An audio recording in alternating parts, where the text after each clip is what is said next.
Welcome to mister nobody's review. And நம்ம ஒரு movie வந்து டியூட் 2025 ஒரு ராம் காம். அண்ட் இந்த படத்தோட ஃபுல் ரிவ்யூ பார்த்துட்டு நம்ம சேனலில் இன்னும் சப்ஸ்கிரைப் பண்ணாமல் பார்த்துட்டு சப்ஸ்கிரைப் பண்ணுறது இந்த டெல்ஸ்மெல் லால்கேஸ் உங்களுக்கு நிறைய மூவி ரிவ்யூஸ் அப்டேட்ஸ் வந்துகிட்டே இருக்கும். அண்ட் இந்த படத்தோட கதை எங்கே ஆரம்பிக்குது அப்படின்னு பார்த்தீங்கன்னா, படத்தில் வந்து முக்கியமான கேரக்டராக வந்து அகன் குரல் ரெண்டு பேருமே வந்து கசின்ஸ். அண்ட் அதுக்கப்புறம் வந்து சர்ப்ரைஸ் ஈவெண்ட் ஆர்கனைசர்ஸாக இருக்காங்க. ஸோ வந்து திடீர்னு சொல்லிட்டு ஒருத்தங்களுக்கு வந்து சர்ப்ரைஸ் பண்ணி அந்த இடத்துல வந்து அந்த ஈவெண்ட் மாதிரி பண்ணுறது. ஸோ இதுதான் பண்ணிட்டு வந்து இருப்பாங்க. அப்போன்னு பார்த்து என்ன அப்படின்னு பார்த்தீங்கன்னா, அகனும் குரலும் வந்து சின்ன வயசுலேருந்தே ஃப்ரெண்ட்ஸு. ஸோ வந்து நம்ம குரலுக்கு வந்து அகன் மேலே வந்து லவ். ஆனால் நம்ம அகன் வந்து ஸ்கூலில் ஒரு பொண்ணு, காலேஜில் ஒரு பொண்ணுன்னு சொல்லிட்டு லவ் ஃபீல் ஆகி தேவதாஸ் மாதிரி சுற்றிட்டு இருக்கிற சமயத்தில் அவருக்கு வந்து இந்த லவ் மேலாம் இன்ட்ரெஸ்டே இல்லை.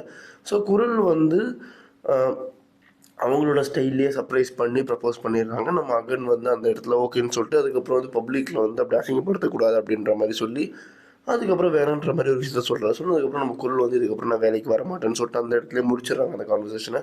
அதுக்கப்புறம் அவங்களுக்கு அந்த இடத்துல இருக்க பிடிக்கல. ஸோ அவங்க வெளியூரில் போய் படிக்க போயிடுறாங்க. இந்த பக்கம் நம்ம அகன் வந்து அவரோட ஃப்ரெண்டோட ட்ராவல் பண்ணி போகிற சமயத்தில் அவருக்கு வந்து ஒரு ஆக்சிடென்ட் ஆகுது. ஆக்சிடென்ட் அதுக்கப்புறம் இந்த லாஸ்ட் 7 minutesன்னு சொல்லிட்டு ஒரு கான்செப்ட் ஃபேமஸ் ஆகிட்டு இருந்துச்சுல, சாகும்போது அந்த நமக்கு ரொம்ப பிடிச்ச விஷயம் வந்து கிளிம்ஸ் வந்துட்டு போவோம் அப்படின்னு சொல்லிட்டு, அப்போன்னு பார்த்த குரலோட முகம் தான் நம்ம அகனுக்கு வந்துட்டு போயிருக்கு. ஸோ அப்படியே அந்த அந்த பட்சத்தில் வந்து அவர் வந்து முடிவு பண்ணிடுறாரு, இந்த வாழ்க்கை குரலோட தான் அப்படின்னு சொல்லிட்டு. தென் அதுக்கப்புறம் நேராக போகிறாரு. குரலோட அப்பா வந்து ஒரு பெரிய மினிஸ்டரு. அவர்கிட்ட போயிட்டு பேசுகிறாரு, பேசி காலேஜில் ஃபிக்ஸ் பண்ண சொல்கிறாரு. அதே மாதிரி வந்து அங்கே குரலும் வந்து ஓகே சொல்லிடுறா. சொன்னதுக்கப்புறம் நேரில் குரலை ஃபஸ்ட் டைம் பார்க்கும்போது குரல் வந்து இன்னொரு பையனை லவ் பண்ணுறான்றது தெரிய வருது. கிட்டத்தட்ட அகனை ஓவர் கம் பண்ணி அந்த பையனை வந்து லவ் பண்ணியிருக்கோம் நம்ம குரல். ஸோ இதை தெரிஞ்சுக்கிட்டு நம்ம அகன் வந்து தன்னோட லவ்வை மறைச்சிட்டு குரலை வந்து அந்த பையனோட சேர்த்து வைக்கலாம் அப்படின்னு சொல்லிட்டு ஒரு பிளான் பண்ணுறாரு. அதுக்கப்புறம் இந்த விஷயங்கள்லாம் அப்படியே நவுந்து போக போக போக லைக் வந்து அப்பா கிட்ட சொன்னால் வேலைக்காவாது. ஏன் அப்படின்னு பார்த்தீங்க, அப்பாவுக்கு எல்லாமே ஓகே, பையனுக்கு எதுவுமே இல்லைனா கூட பிரச்சனை இல்லை, ஆனால் பையன் வந்து அவங்க ஆளுங்களாக இருக்கணும் அப்படின்னு சொல்லிட்டு ஒரு விஷயம் வருது.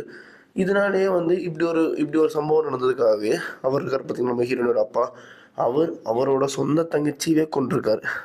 கேஸ்ட் மாற்றி கல்யாணம் பண்ண போகிறேன் அப்படின்னு சொன்னதுக்காகவே. ஸோ வந்து பொண்ணை கொள்றதுக்கு அவருக்கு வந்து டைம் எடுக்காது அப்படின்ற மாதிரி ஒரு பயங்கரமான ஒரு சீன் ஒன்று வச்சுருப்பாங்க. அதுக்கப்புறம் வந்து சரி ஓகே, மாப்பிள்ளை வந்து பொண்ணை கூப்பிட்டு வரதுக்காக அந்த பையன், புது பையன், லவ் பண்ணுற பையன், அந்த பையனோட பேர் வந்து பாரி, ஓகேங்களா. அவன் வந்து மண்டபத்துக்கு வந்துடுவான்.